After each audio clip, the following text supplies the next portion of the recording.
Hello, my name is Ruth and I wanted to share some of my experiences of learning to overcome emetophobia and thrive, especially from the viewpoint of being a mum to a young child. A bit of background, I had suffered with emetophobia for as long as I can remember, and I'm now 45, so that was for quite a while. My emetophobia was no different from anybody else's, I guess. I had my rituals, my avoidance-seeking behaviours, my supposedly safe rules around food, travel, etc, etc. A list of things which I'm sure all emetophobes will recognise in some way, shape or form. But in a way, I had become used to it for myself. I knew it, I understood it, it was predictable, I didn't like it, it was exhausting, it stopped me from doing things, but those were consequences just for myself. However, things changed when we had our little boy almost 4 years ago. So I was now a mum, and all the emotions and experiences that brings arrived by the busload. And I love my little boy completely. I'd do anything for him. I just want him to grow up knowing that he's loved and safe and looked after and can do or be anything he wants. However, the reality was that a huge part of me was struggling, especially as he got into toddler age and was going to nursery, etc, etc. And I was now somehow trying to control his behaviour as well as my own, what he ate, where he went, just so that I could try and control whether he was, or more importantly, wasn't ill. And I knew this wasn't fair or even possible really in the long run. And I believe it's my job to be there for him whenever he needs me, and I couldn't be if he was sick. The first time he had a bug, I couldn't even be in the same room as him, and I'll never forget him shouting mummy and looking at me at the door, wondering why I wasn't running to give him a big cuddle and words of reassurance like I normally would if he was upset. My husband did a great job looking after him, but I still knew that I was confusing and upsetting him by staying away from him. So that's when I knew I really needed to try harder for him as well as me, not to pass on my fears and to step up and be the mum he needed, really. I'd previously worked through the Cure Your Emetophobia and Thrive book by myself before we had him, and I'd watched a lot of Rob's videos, I'd watched testimonial videos, and I had made some progress. I understood the programme and I liked what it said. It seemed to totally understand what I did and thought. In fact, the first time I read through the book, some parts of it actually made me quite emotional, because for the first time ever somebody was saying exactly what I felt, and saying that other people felt exactly the same and just understood it and sort of didn't feel quite so alone with it. But the improvement was temporary. I did make some progress, but I seemed to be back to square one a year, 18 months later, which was just at the part when Brandon started becoming a little toddler. And I'm ashamed to say, part of me was scared of him because he represented a huge risk. And that sounds ridiculous to say now. And I am ashamed to have thought it of him, but that's the truth of it. So I contacted Victoria, a Thrive consultant, and I worked through the programme with her. And at first when I contacted her, I thought I'd come in towards the end, having already read the book and done the exercises myself. But she explained that no, we'd start right at the beginning again and work through it together, part by part. So for several months I worked through it with her, and there were times when I struggled, but I actually enjoyed the process. And one thing I really engaged with really early on with her was processing the positives. It did make me see and appreciate that in every day, every ordinary, boring, routine day, there were positives. You don't need to look for the big positives, you don't need to be doing anything special or go anywhere or do anything. These things are going on all the time. And focusing on these positives was the first thing that I found made a noticeable difference to the proportion of my time that I spent maintaining my phobia. When I first spoke to Victoria, I estimated that probably 90% of my thoughts and time were focused on worrying, brooding, seeking control, being anxious. And simply the time it took to recognise and process the positives meant that this time reduced as a result. Because I was doing this really for reasons focused around Brandon, my objectives for measuring my success were based around him. So as I started setting myself challenges to break some of my avoidance behaviours, he was an essential role to those. And one of my first ones was going on public transport with him.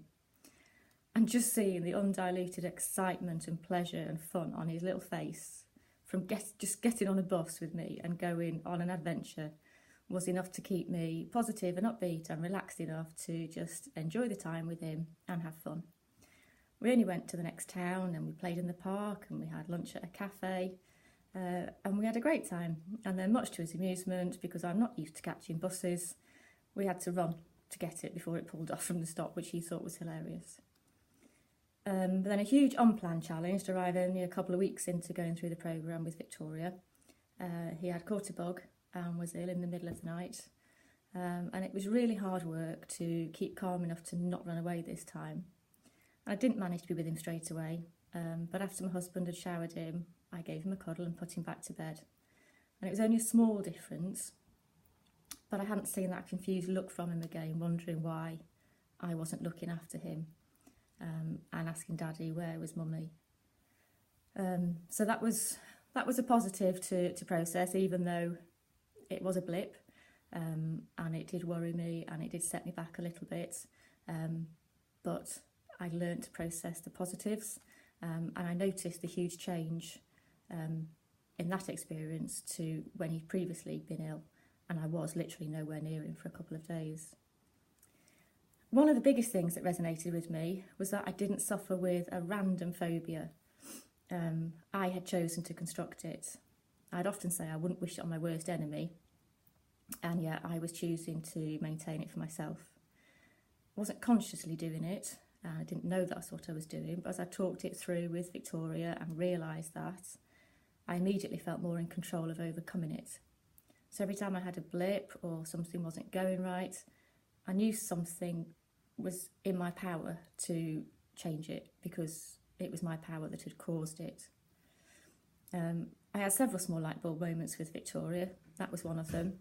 And another was that I found out I already had the ability and skills and resources to overcome my phobia. I thought I was going to be learning new skills and new approaches. However, in every other area of my life, I am able to apply objectivity, work through problems, face challenges, etc. I don't have high social anxiety. I don't worry what people think about me. I'm confident, have a happy family and home, run a successful business, etc., etc. So I learned that all the skills and resources and emotions that I applied to be that way were exactly the same ones that I could apply to overcoming my emetophobia. I didn't need to learn anything new. I just needed to learn to apply those skills. So it's now almost a year since I finished my sessions with Victoria. So an update on how I've been since then. The easiest way would be to say that I don't consider myself now as having emetophobia. I would say and acknowledge I am probably still a little bit more worried about it than your average person, but it doesn't control my life. I recognise and understand when I start unhelpful thinking, and I can quickly nip that in the bud and apply some sensible, rational thoughts and then crack on with my day. And I don't want that to sound blasé, because it's not easy, and it hasn't always been a quick, easy process. Sometimes it could take a day, a few hours to get myself back on track. I likened it to being told to only write from now on with your opposite hand. So if you're right-handed like me and you try to write with your left hand, at first it's really difficult. You can't do it. You're thinking really hard about it, and the results aren't great. But if you have to do it, the more you do it, the more comfortable and natural it begins to feel, and the better the results. So 40 years of automatically thinking a certain way, certain things, had become a habit for me. And like any habit, I had to focus and put in effort to break that habit. And I guess for a long while it is still lurking in the background, ready to crop up again if you take the foot off the pedal and stop applying that focus and effort. But I now find I don't have to do quite as much work every day, and the work that I do is more natural and routine without it feeling like I'm battling to do the work. I still see the positives every day, live in the moment, and just enjoy happy times. We've had some occasions where Brandon has been ill and I've looked after him and not run away. And I now also understand, which was again was very important and a bit of a light bulb moment, was that it's normal to not enjoy the situation, and it's normal to react in some way. It's not pleasant, it's not nice, it's upsetting to see your child poorly. You spend all your time nursing, cleaning and washing, and general nice happy life gets put on hold for a little while they're poorly. But that's okay. I don't need to like it to be totally unaffected by it. The perfectionist in me thought that the opposite to being emetophobic was that I needed to be absolutely fine with it. And that's what I needed to achieve. And I wasn't achieving that because I never feel comfortable with it. It's not nice. I don't like it. But that's normal. And the difference is primarily before and after. So I don't spend every day worrying if it's going to happen and doing things to try and control that it doesn't. And when it does, when it's over, put it behind us and off we go. Brandon starts primary school in September, and before I did the programme, the thought of that created all kinds of fears and worries for me. I envisioned him being ill constantly, not being able to deal with it, not wanting him to go. Schools were really risky places, all those children together. But now I'm just as excited as he is to start big school. I can't wait for him to start.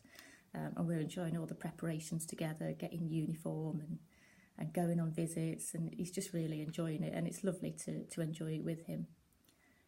So I would say to anyone struggling with emetophobia, especially if you see it tainting your experience as a mum, try the Thrive programme.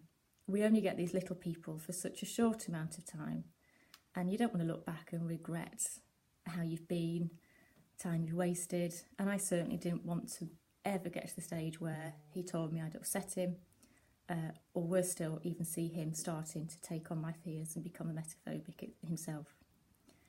It will feel scary to start with. You'll be shining a spotlight on something you probably don't talk about, or may even openly acknowledge to anyone else.